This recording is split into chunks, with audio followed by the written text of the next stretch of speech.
Aloha, aloha. Aloha. Welcome to M3 Power Collabs with Mike Dillard. We are coming live and direct from Honolulu, Hawaii. I'm in Honolulu, Hawaii. Got my special guest here, Chris Parco. Chris, where are you coming live and direct from? St. Louis, Missouri. St. Louis, Missouri. Man, I didn't even tell you. Did I even tell you that I was born in Missouri? I've heard that, actually. I was born in Hayti, Missouri, which is in it's near Caruthersville and like Sikeston. Is there Sikeston? Okay. I know where Sikeston is. I know where I was just there actually recently in Sikeston. Really? Dude, everybody knows where Sikeston. Whenever I say I was born in Missouri, they're like, where in Missouri? I was born in Hayti. Those are like 300 people in Hayti. But everybody knows Sikeston, right? Yeah. But yeah, Hayti, Missouri. I remember back in the day, they had a little zoo. I'm getting to the topic, but I remember they had like a little zoo, and they had like this raggedy old lion. There was one bear, and that's actually where I got on the way there, where I got a shotgun pointed in my face when I was like 9 or 10. Yeah, it was crazy. It was crazy. Well, I'm glad you're still here.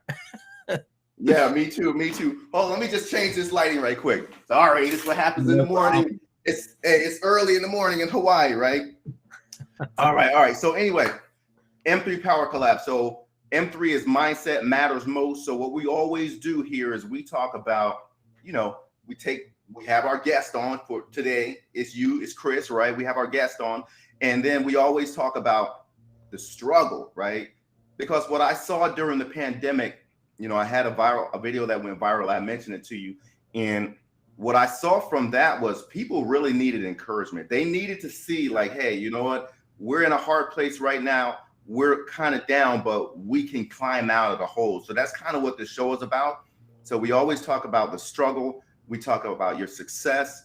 We talk about your strategy. But this season, I really also want to talk about some themes, right? And so for today, our theme is, and they ain't gonna cover the whole show, but our theme today is, right, is social distancing really negatively affecting social bonding? Because that's one of the big, right, Chris? That's the thing, right? That's the thing. We talked a little bit about that yesterday, but I tell you what, we're gonna go ahead and get started. I'm gonna turn it over to you, okay?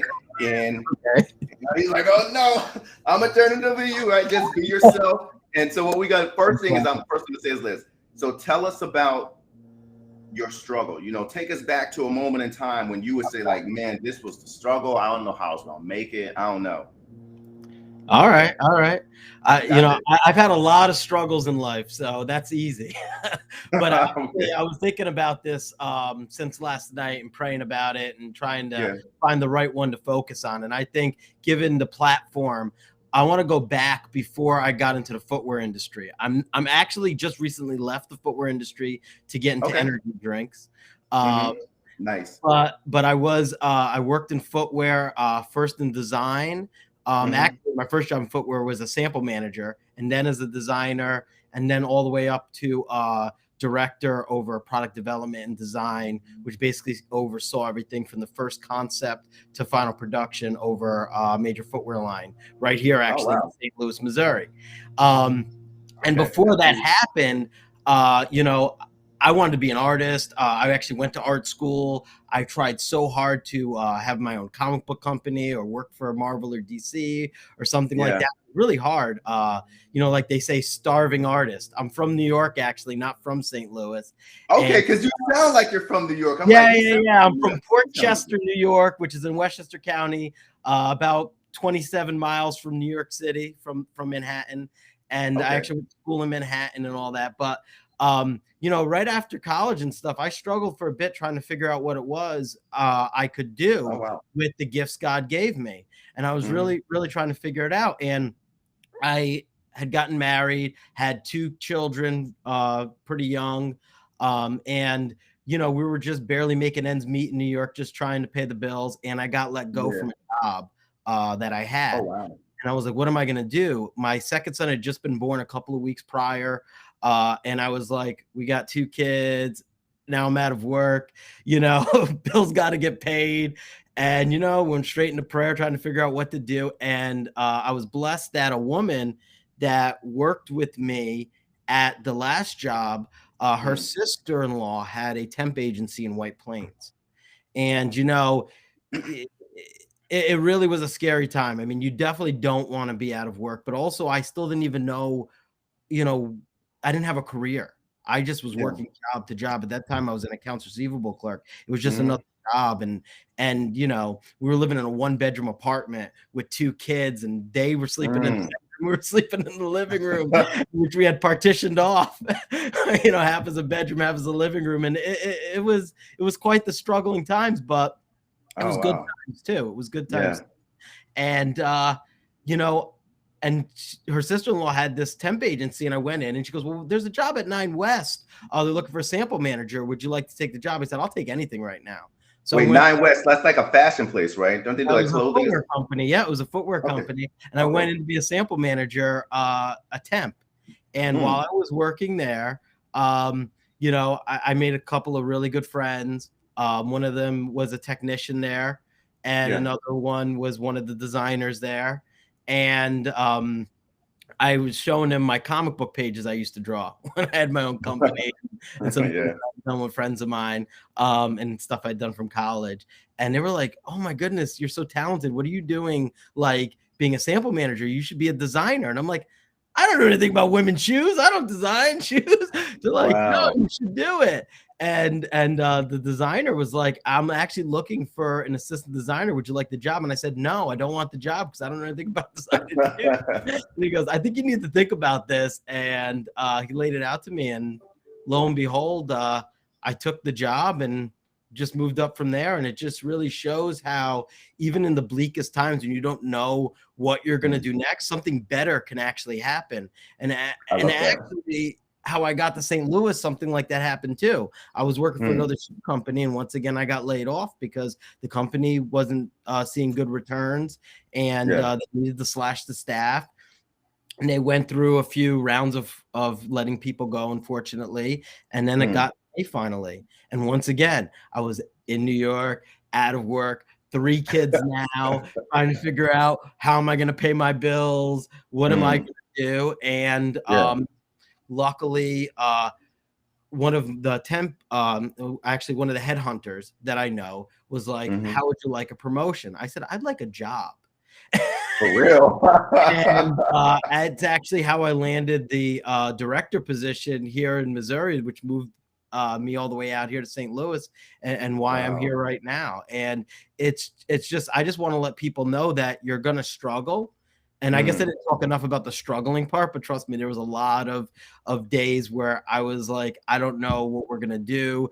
We were going to foreclose on the house, things like that. Are we going to be able to, eat and things like that? But the hope I'm trying to give people is there's always a chance to get something even better, that there is something out there. If you work hard and if you put it out there, and you never know how what they say is like a step back could actually be a step up, or a setback could be a setup for something better.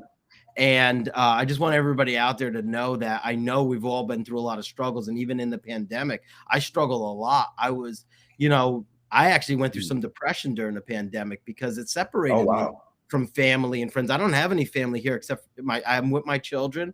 I've got my boys here with me. But other than that, my parents, everybody, my brothers, they're all back in New York. And a lot of my close friends are over in China because I spent 200 plus days a year in China. And actually broke up a lot of things for me and people that I haven't seen in a while. And I started to go into some depression during this pandemic. Because I was like, what am I going to do? I feel isolated. I feel like, I have to do it all myself. And I made a lot of great connections during that time with you, other people on LinkedIn that really encouraged me. And, and then I started realizing other things like, hey, wait a second. I might have had all these doors closed on me, but look, I haven't been spending this much time with my children in years. I used to spend 200 plus days on the road. But now I'm 200 plus days at home. I get to actually see my children. I get to actually do things with them. And I started cherishing those moments and those times. And then we started working from home. And then now my job, I work remotely. I work from home. And it's actually a blessing because I could balance my schedule out so I can have time for my kids. I can have time for myself. I've been able to exercise again. I've been able to get in some better habits. I got to write a third book. I got to do a lot. Okay. On top, and this is encouragement for everybody out there. Right. And it's to look at, don't focus on what's wrong, but try to find what's right. Because in every bad situation, there's a shining light and there's something really good. And if you look for that good and you find it and you cling to it, you can overcome any situation that you're in and you can rise.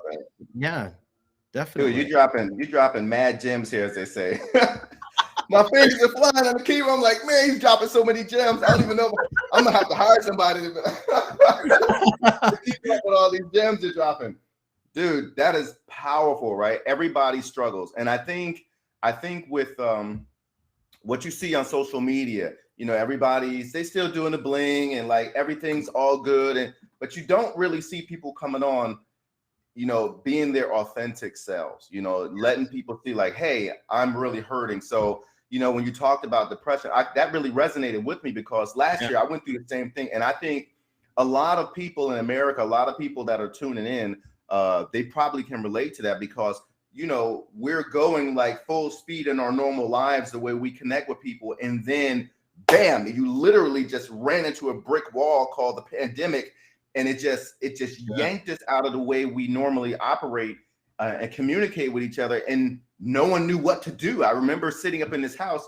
So I love my house, right? It's a nice house, but I wasn't used to being stuck in the house for months at a time. And I just remember there was times when I would just be like at my couch, like, oh, Jesus, please. Like, I don't know what to do. Like, I can't talk to nobody, you know, but like you said, on the flip side of that, you see how we kind of mature and we kind of adapt it, right? And I think that's the way God made people. People adapt, right? In a tough situation, this is what humans do. We are going to adapt. We're going to figure out a way and we're going to come through it. And what I'm seeing, this is in Hawaii, and let me know if you're seeing this too. And I think you are because you just mentioned some, but what I saw in Hawaii happen was I saw families together. Like you just mentioned, I saw families when they could lift a band and they could walk around outside. I saw and I still see families walking together, riding bicycles. I hear them laughing. There used to be no kids playing on my street outside. I've lived in this house for like 16 years. When my kids was little, yeah, they played. But once they left, there was no kids out there for at least almost 10 years. But now after the pandemic, there's little kids playing outside. Sometimes I almost feel like saying, hey, shut up out there, right?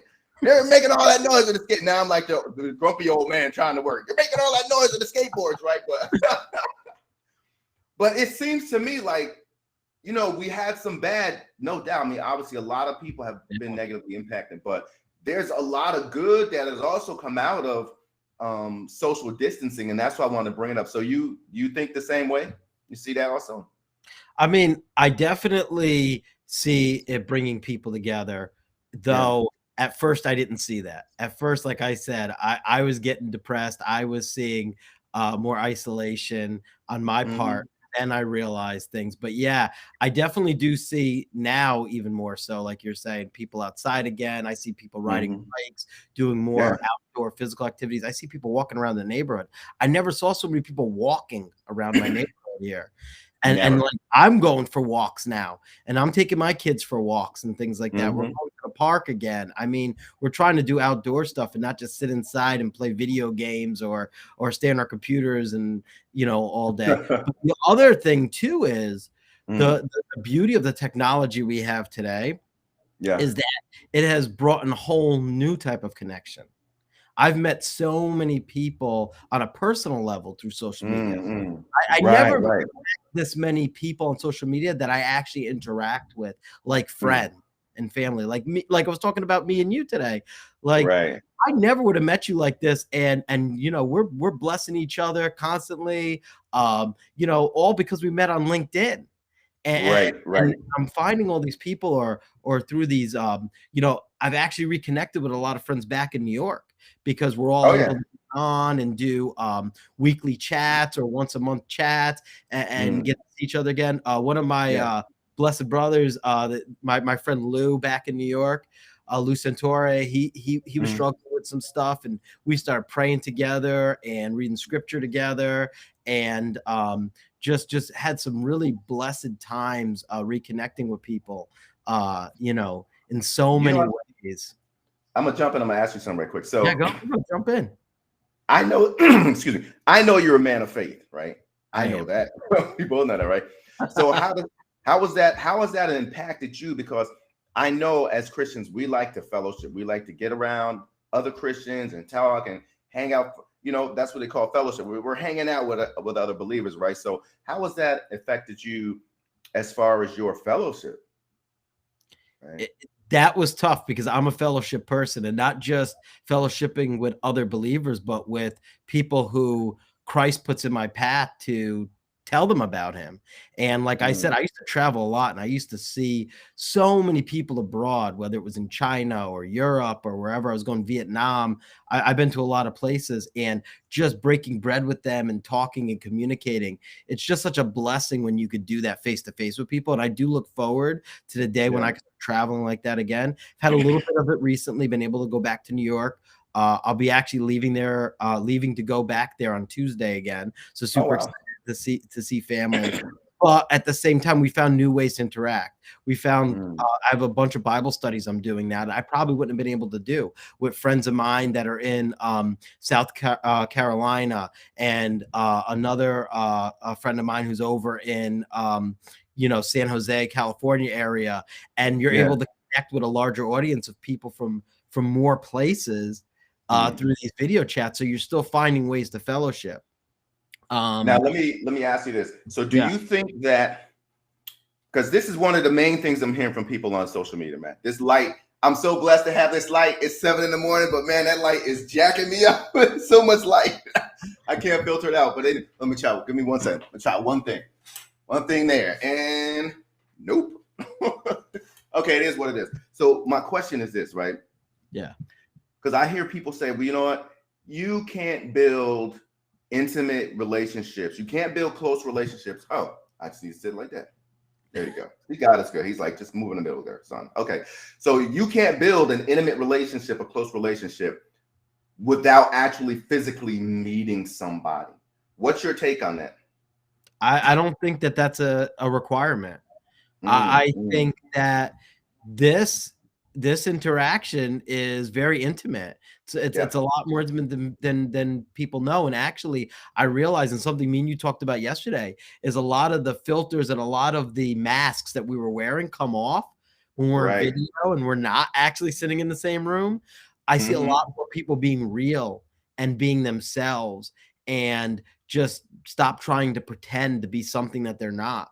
And I actually have made some very close relationships and friendships via Zoom or what have you, during this time. And I don't discount any of those. I don't discount our friendship.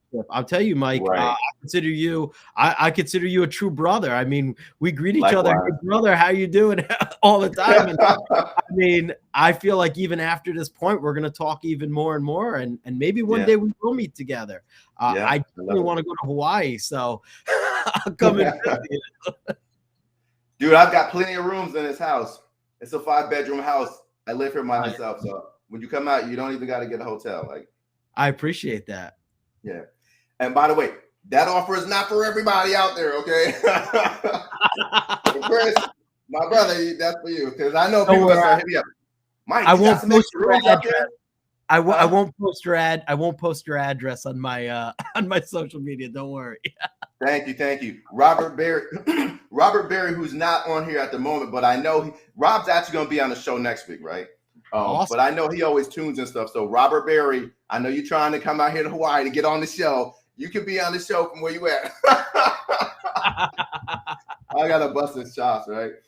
But yeah, so I think the same thing too. I think that with social media, I literally wrote it down, whatever. But basically I said something to the effect of like, isn't it interesting how with the advent of a physical mask, you know, we eliminated the need for a social mask, right? So it's like everyone's kind of tired. It's like, you know what?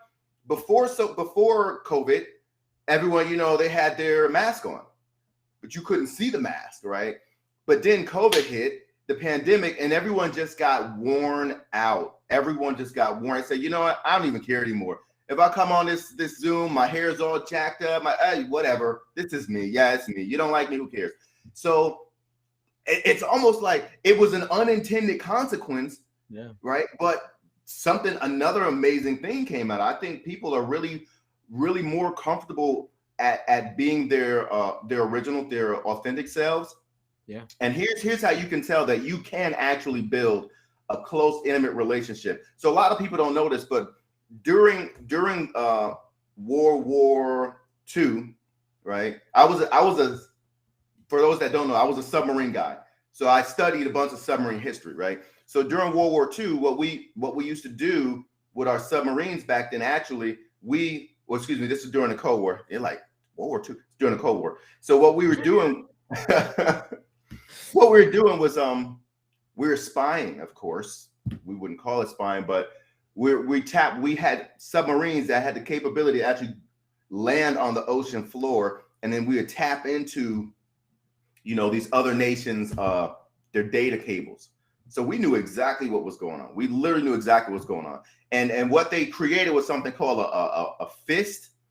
I don't know what the acronym stood for, but basically a FIST was like, you could see who the radio, tele operators were by their fist, right? So they never came on and gave their name, but you knew they knew the characteristics. So the American operatives that were listening in, they knew, they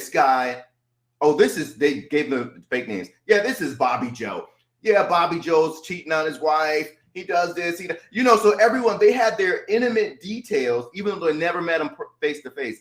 And this was one of the ways that they were actually able to track where everybody was, because they're listening to the whole network, and then they see, oh, hey, that's Bobby Joe. Bobby Joe was stationed here. Now he's way over here so they knew exactly who you were just by the intimate details they were able to collect, right? They never met this person. Those radio operators in the other countries, they didn't meet. They just were having intimate conversations. So now here we are today, you know, in the pandemic, and we're building these same type of relationships, right? I mean, sure, there's people that come on and they're still posing and whatnot, but I think for the most part, people are genuine. And when we have an interaction like me and you have, right? It's like, okay, we've been connecting now for months, right? Through social media, right? So it makes sense. Like, this is the next natural step. It's like, oh, you know what? I'm gonna have my brother on the show because you're like super interesting, right? You got the crazy cool. You look like an author. You look like an artist, right? With the picture, like you're standing in front of the castle and then looking at the cool. So let's talk about your super cool artwork.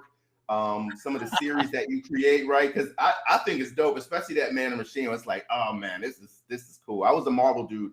I still got like 300 comic books in the box in my mom's house in Jersey, for real. I was a huge Hulk fan. Hulk is my favorite. I love the Incredible Hulk. So yeah, so I was a little disappointed that he got punked out in the last couple of movies, but I'm hoping. What was that? Oh, man. I'm hoping that the She-Hulk show saves all that. I'm like praying hard. I'm like, don't do the Hulk like that, because he's not like that in the comics. Never. The Hulk never backs down, right? Hulk smash, right? That's what I was like, actually, you were talking about me standing in front of the castle. So that's my new author photo. That actually my friend Lou that I was telling you about, Lou Santora, he took that picture of me in front of Belvedere Castle, which is actually it's in Central Park. It's on the cover of my first novel. A Story Told. Yeah, this way. Yeah. So it's actually a real castle that's in Central Park in New York, and it's on the cover of the first book because a very pivotal scene in the book takes place there. So, what can you tell us? Okay, so what can you tell us about the series overall? I know you don't want to give spoilers. I'm an author too, so you don't want to spill the beans, but you got to give us some teasers, though, man. I could give a brief overview. So there's three novels right now, and there's one online series that has 36 parts. I call them episodes. That it's a whole prose series. It's not it's not a show. It's not a comic yet. No, but no, it's definitely and the show the online series actually bridges the second book and the third book. But basically, it's kind of like, I guess you would say, fantasy superhero meets the Bible. Almost a lot of influences are from Japanese anime. I'm a huge anime manga guy, but as well as, like you were saying, huge video game, comic book, just a complete nerd. I was a complete nerd growing up. But yeah, so basically, the first book is more of kind of like a thriller than it is a superhero story, but the main character basically learns that he's on the hit list of the supernatural killer who has a deal with the devil to have eternal life. And so basically he can't kill this guy. The only thing he can do is run from him, but he chooses not to run. He chooses to face him. And so basically it shows how God gives strength to people that you wouldn't even think would be the heroes, and he gives them strength to overcome any enemy or any adversity. And it really, it's definitely not for children, and it's not because of profanity or anything like that, just because the bad guys are really bad, and they do some really bad stuff. The devil's in it, and he's not a nice guy. Wait, this is a story told? Yeah, story told. He's in it. God's in it. Jesus is in it. I mean, it's basically like, so many people have done stories with Greek mythology or this mythology or that mythology. I was like, well, what about the real, what about the Christian religion? Why not, have the God we believe in be in it and talk about Jesus and talk about angels and all that stuff, and don't hide from that, And so basically, and the characters get their power. There's only two ways to get powers in the story told universe. One is from God through the Holy Spirit, and the only other way is through the devil. And that power is never going to win. Well, art imitates life. That's exactly how it is in real life, right? Yeah. That's the only two ways you're going to get it. That's it. And it gets a lot deeper when you get into the second book, and then into the series, which then takes definitely a bigger superhero type spin. And into the third book, where we unite all the characters from the first two novels and the series into one epic battle. Wow. Dude, I thought that it was a children's book. I thought it was a children's book, right? No, I'm gonna have to read this. I'm gonna have to read this. I didn't know it was like that, huh? It's definitely, I would say, 16 plus. Just because of certain content with violence and seriousness of some of it. Wow. So what about Man or Machine? Is it Man or Machine? It's part of this universe. It's part of this universe, and it's just more characters and more stories that bridges the second and third book together. And I'm going to do some more online series because as a way to expand the universe, and Man or Machine is free to read online. And that's another thing. I want to give my audience some things that they could just go online and read. And not have to pay for. But all the books are available on the Kindle as well. They are also available in paperback on Amazon. If you go to astorytoldbook.com, you could definitely find links to everything there. Story told. There's more stories. Astorytoldbook.com, yes. And there's more stories to be told. I still have a lot I want to tell. Wow. Okay, so this is where you guys can go and order his books. Amazing books. I'm definitely gonna. I'm a person that I'll tell you I'm gonna read it. I do read it, and I give you feedback because as an author myself, I know what it's like to put out something that's like is dope, and I'm waiting like. But for real, brother Mike, send me your address. I'll send you some signed copies. Oh man, that's fantastic! I appreciate you. I'll get you some signed copies. So don't go. You don't go on Amazon and buy them yet. Just get me your address. I'll send you some signed copies, and then you can read them and enjoy them. Okay, thank you, brother. And on that note, favor ain't fair. Favor ain't fair. I know some of y'all gonna have to go ahead and run. Should I have not said that on here? Should I have left that for one of my text messages after? I apologize. Nah, it's all good. It's all good, dude. This is fantastic.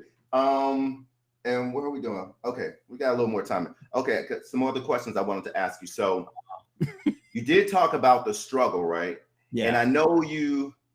So what would you say would be your pivotal moment? Like, what would be the one key? Like, how did you get from where you were, because you know you were struggling, it was hard, right, to where you finally said, okay, I'm out of it now. Like, thank you, Jesus, I'm out of it now. Like, how'd you make that pivot? Because that's really what people need to see also. You know, people watch these different lives and whatnot, and they learn.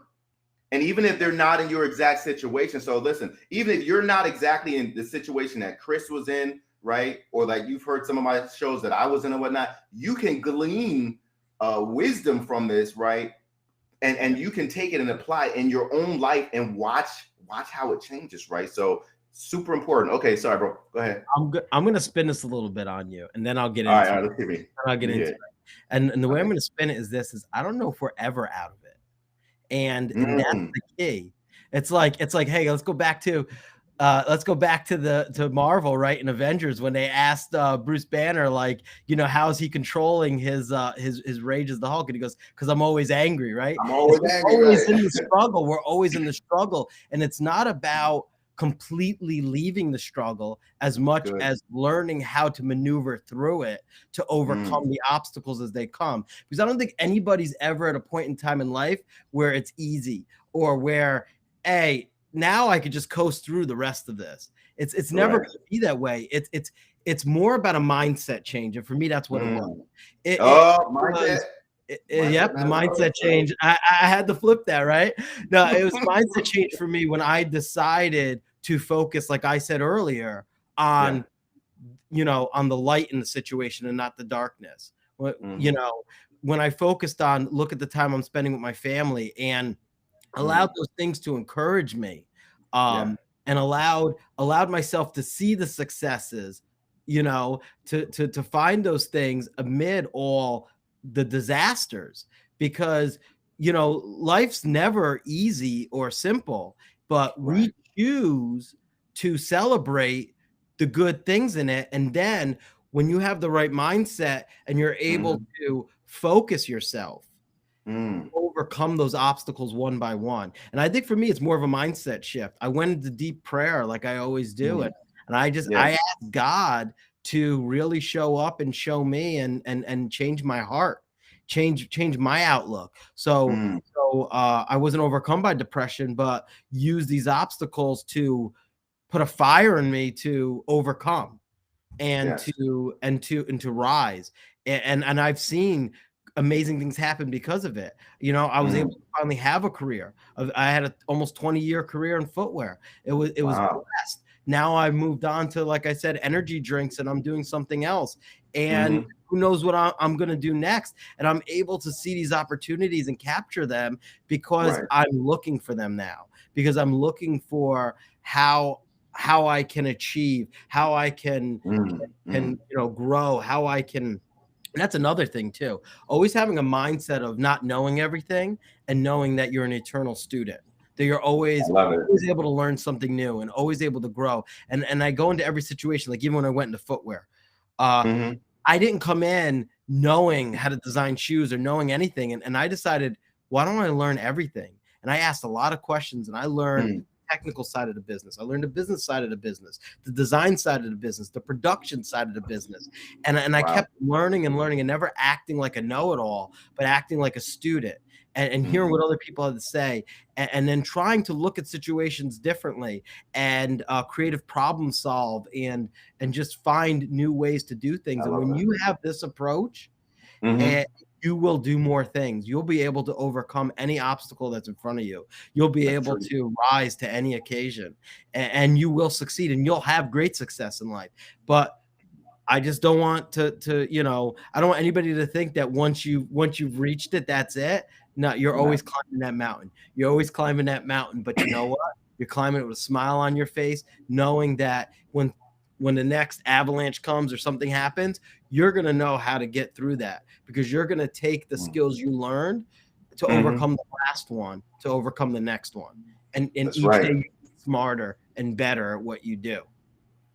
I love that. It's from faith to faith, right? From glory to glory. So the Lord gave me a dream several years ago. I'm a dream person, right? He gives me dreams. He gives me interpretations. And I am too. I didn't know, right? So he gave me a dream. I was climbing this mountain. It was huge. And there was like an area where you could it was flat, like a little plateau, and you could rest, but you could see where the top was. So I remember looking down and I was trying to calculate, if I wanted to get down from here, how could I climb back? Because it was such a great height. And I realized there is no way down, right? I cannot go back down. If I go back down there, I will die. The only thing I can do is just take a breather, right? And then keep climbing, and it goes back to what you're saying. You're never really out of it. You're always on the move. And it is helpful to be an eternal student, always learning. That's the same way I am, right? You have to, because I notice when people think, and whether you're a Christian or not, we see this in the Bible, we see this in the world, but when people think that they've arrived and they're very prideful or whatnot, they think they got it. That's when you're about to fall. Yeah. You think you know it all. It's well, you can't learn. You're not listening you're about to get jacked up in life, right? So I'm glad to hear, and I'm not surprised that is your mindset, right? It's hey, I'm going to learn as much as I can learn, and I'm just going to keep learning, right? And that's how you keep growing. Boom, boom, boom. You just keep moving up, right? So fantastic. Okay, all right. So we're coming to a close here. Mindful of the time. So if you could add, I don't know if that's your secret of success, but what is your strategy of success? One or two nuggets that you can drop with people, and that it could have been what you just said, or could be more. I don't know. I mean, it's kind of like what I just said. It's just, you know what? All right. This is not that easy to think of at the spot, okay. but to be honest, I think it is just never stop learning, never think you know everything, and always try to look at each situation from a different angle. Don't refute someone else's opinion. Listen to people. Another thing too, actually, as a leader, something I learned about being a leader is you don't have to be the best at everything. You just have to be the best at leading that team to doing the right things. And you actually want to align yourself with people that are the best at what they do. And I've been blessed to be on some amazing teams. I didn't build my success by myself. That's one thing that I should mention is it takes a team. It takes a village, like they say. And you have to surround yourself with other people. You can't be afraid of having people around you that are talented or that are strong at what they do. That's actually good for you because that'll help make you stronger. That'll build you up, and together you'll succeed because nobody's going to do it on their own. Nobody does it. We all do it together. And that's actually a huge nugget I want to leave people with is we're in this together. I always tell my team now too, teamwork makes the dream work. And I actually got that from my boy Nigel years ago when I worked for Jim Lar. I used to call him Nigel 5 because he used to do all his own stuff, played all his own instruments, did all his own mixing. So it's kind of like Jackson 5, but it was just him. So I used to call him. And that guy's awesome, man. And he used to always say, teamwork makes the dream work. And that stuck with me. And I tell it to everybody now. I said it to my last team when I was in footwear. I say it to the team now that I work with. I always say, we're all in this together. And teamwork definitely makes the dream work. I love it. I love it. Oh, we'll just type it in. Teamwork, I love that saying. Hopefully I didn't stutter too much or make too many mistakes on this. I know it's live. Hey, I'm telling you, I mean, so many gems. I'm so happy that it's live, but we're gonna have a recording, right? There'll be a replay. Like I said, I'm gonna send it out to you. I'm gonna post it on social media. Thank you. So many gems. This was such a blessing. And this is the very first episode of season 2. So wow, I know the Lord, I knew he blessed it, but I just didn't know how very blessed this episode was. So that's it. Now, where can we find you, brother? We're gonna go ahead and close that. Where can we connect with you if we want to reach out to you and connect with you? So if you want to go on Instagram to a story told book on there, it's _story_told_book. But if you go to a storytoldbook.com, all my social media links are on there. You could find me on Amazon, on any of those. So actually the easiest thing to do is just go to astorytoldbook.com, and there's links on there how to find me. And please reach out, you know, any which way you can. I definitely love interacting with people, love connecting, and I will get back to you as soon as I can on any messages you send me. I promise. Okay. Now, did I put that up there right? A_story_told_book. Is it like that? Yes. Okay, so we got that. And then you also said your website, right? If you just go to that website, it has links to everything, to Twitter, to Instagram, YouTube, Amazon, Facebook, you name it, it's on there. I didn't have LinkedIn on there, but if you guys want to look me up on LinkedIn, Chris Loparco on LinkedIn, just go for it and connect with me. And I'm happy to have connections on there as well. So. Wow, that's fantastic. Okay, so on that note, we're going to go ahead and close out. Chris, thank you so much for being my special guest host. What a blessing. I'm so glad we finally got to meet, bro.